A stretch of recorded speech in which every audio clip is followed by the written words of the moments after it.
बार कमल छाप, और एक बार कमल छाप, और एक बार कमल छाप। লোকসভার নির্বাচন দোরগোড়ায়, তাই তীব্র গরম উপেক্ষা করে পুরুলিয়া জেলার বিভিন্ন জায়গায় প্রচার সারছেন বিজেপি প্রার্থী জ্যোতির্ময় সিং মাহাতো।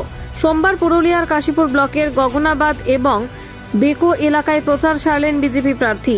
এদিন গগনাবাদ গ্রামে ও বেকো গ্রামে জনসংযোগের মাধ্যমে প্রচার সেরে প্রার্থী জ্যোতির্ময় সিং মাহাতো এলাকার মানুষদের সমস্যার কথা শোনেন এবং আশ্বাস দেন সেই সমস্ত সমস্যাগুলি শীঘ্র সমাধানের পাশাপাশি এদিন তিনি ভোট প্রচারের মাধ্যমে পরিষ্কার করে জানান সমস্ত সমাজই বিজেপির সঙ্গে রয়েছে এবং আসন্ন লোকসভা নির্বাচন বিজেপির সমগ্র জেলার মানুষের ভালোবাসা পাবে এবং জয়লাভ করবে।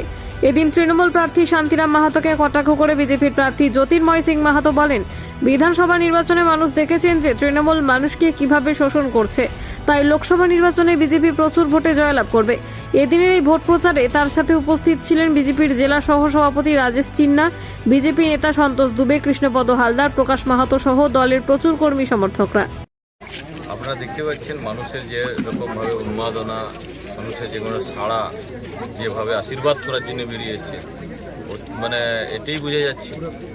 আমি তো নমিনেশনের দিনেই বলেওছি, নমিনেশনের যেভাবে উৎসাহ ছিল মানুষের, সেটাতেই বোঝা গেছে কি বিপক্ষ বলে নেই কেউ। বিপক্ষদের মধ্যে এটাই হবে, কে সেকেন্ড হওয়ার জন্য ওদের কম্পিটিশন হচ্ছে, আর কিচ্ছু নেই। কিন্তু স্যার কুর্মী সমাজের ভোটের চাপে আছেন কি? সব সমাজ আমাদের সঙ্গে আছে, কোনো সমাজ আমাদের, আমি নিজে হচ্ছি কুর্মী জাতের লোক, তো সেই জন্য কোথাও না সব আমাদের সঙ্গে। সেদিনের যে মিছিল হয়েছে নমিনেশন, সেটাই তো দেখা গেছে, তাতেই হয়েছে।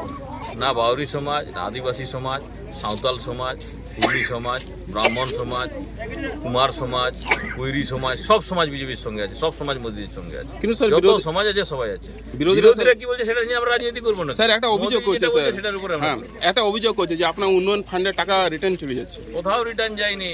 রিটার্ন যদি করে তো ডিএম এর দোষে যাবে, রাজ্য সরকার দোষে। 28 কোটি 44 লক্ষ টাকার আমি পুরোপুরি দিয়ে দিয়েছি, জমা করেছি, টেন্ডার করেনি, হয়নি, সেটা রাজ্য সরকারের দোষ আর ডিএম এর দোষ। আপনারা বিদ্যুৎ বিলের ব্যাপারে একটা অভিযোগ তুলছেন যে বিদ্যুৎ বিলের অভিযোগ আমরা তুলছি না, পশ্চিমবাংলা জনসাধারণ তুলছে।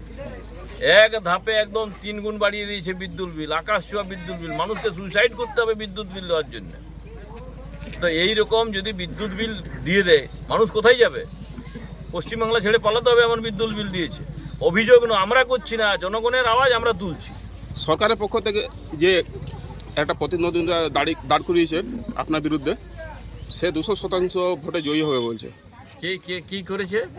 শান্তিবাবু বলছে 200% ভোটে। হ্যাঁ, গতবারও 200% বিধানসভায় জয়ী হয়েছিলেন, তো সেটা উনি এখন বর্তমানে বিধানসভার সদস্য আছেন, যেরকম 2021 সালে হয়েছিলেন। উনি 10 বছরে কী সব করেছেন মানুষ জানে, দেখেছে। একটা উল্লেখযোগ্য কাজ আমাকে বলতে বললে আমি বলে দেবো।